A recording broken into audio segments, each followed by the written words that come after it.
Good afternoon, this is Darren Cooper from Stress Free Traders, and this is my second video. Amazing, second video, Yana.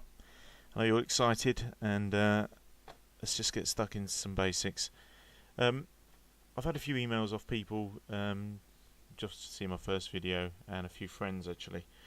And I think people again maybe confused or a bit frustrated, I think, because I think after my video, after I posted out last video, I think the expectation from people is that they're suddenly going to have this miraculous success and all will be well in the world. I'm going to do my best to help people. Okay, like I said, I do this from home. I do it for a living, so I want it to get somewhere. I want people to do well. I'm not a guru, I'm not a trainer, I'm just putting this information out there to help people, and if you want to take it, take it. If not, then go free in the world. But at the end of the day, I want people to do well. I want to do well myself, and I want others to do well. It's not my interest for anyone to not do well. So I think people just wanted sort of advice and guidance, and it's a bit sad in some ways, because there's so much desperation out there. People want to change their lives. They want to do well, and they're just struggling. And I just completely empathise with that. So anyway, I wanted to talk to you today just about some sort of fundamentals, really. I know there's millions of videos out there. I'm not going to comment on other people's work and stuff. I'm just trying to make this as simple as possible for people, so you can start to benefit. Get into contact with me, email me, like and share this video if you find it informative, and all that good stuff.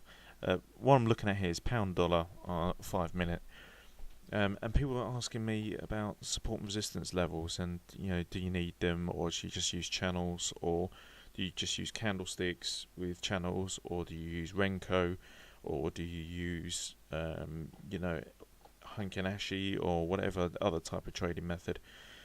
There are lots of ways to trade, and that is half the problem. It is designed that way. If you look at what you've got available, you've got bars, candles, hollow candles, Heikin-Ashi, line, area, Renko, line break, Kagi, point and figure, and that's just in TradingView. Now, it is designed, as I said in my last videos, it is designed to confuse you. There's no getting around it.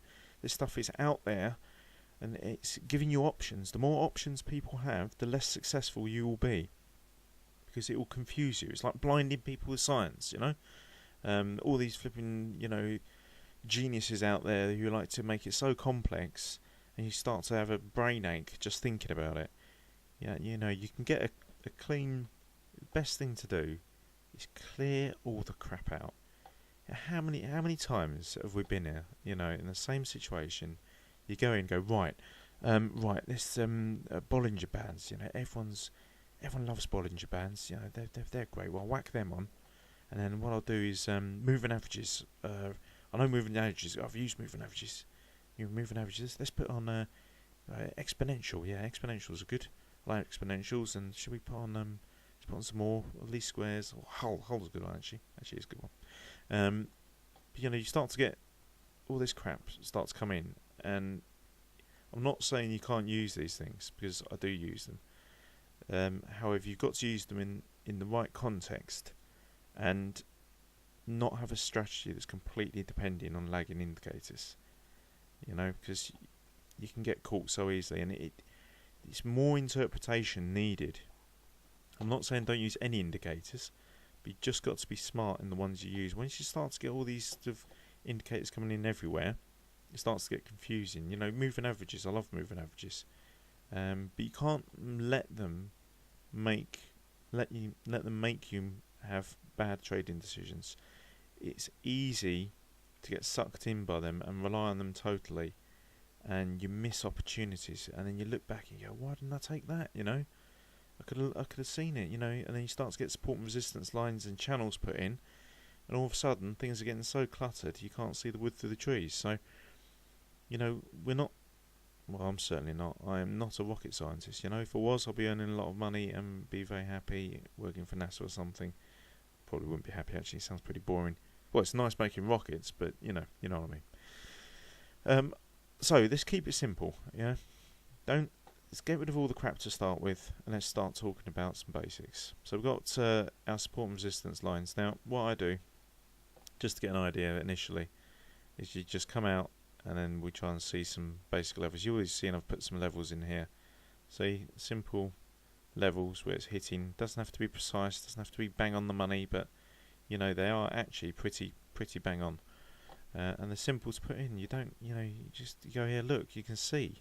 Look, how many times it hit there? 1, 2, 3, 4, 5, 6, 7. Comes close, 2, 3, 4. A line has to go in there, right? Everyone can see that. You have to put that in. What about here? What have we got here? We got, you got, 1, 2, 3, 4, 5, 6, 7, 8. So you put one in there, can't we? It's on 5-minute time frames. There's a bit of time lag, going in between these. Here, yeah, you got the level there, right? I'll probably put one in there. I'll have to look back a bit further, but probably put one in there as well.